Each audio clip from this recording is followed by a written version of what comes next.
Какво трябва да знаете, когато искате да продавате в чужбина? От България, било то в Източна, Централна Европа, Западна Европа или Щатите. Първо трябва да си направите пазарно проучване за съответната държава, в която продавате.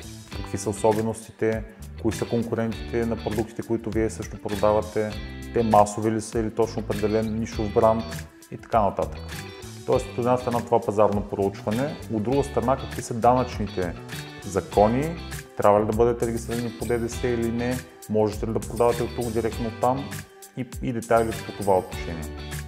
Също така финансова гледна точка, в каква валута да ни бъдат продуктите листнати в съответния сайт, дали да бъдат на местната или в евро. По отношение на логистиката и доставките в Европа е важно да знаете за съответната държава кой метод е най-популярен в съответната държава, кои са най-добре представящите се куриери, съответно топ 2 или 3 и къде е процента на доставеност най-висок.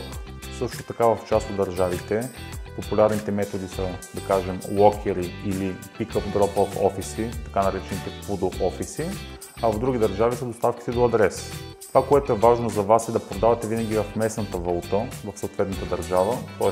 ако е Румъния в рони, ако е Унгария в флоринти и така нататък и така нататък.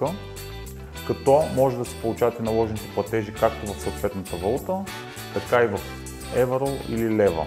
Ние предоставяме тази възможност благодарение на интегрираните с нас над 40 куриера, които имаме за цяла Европа.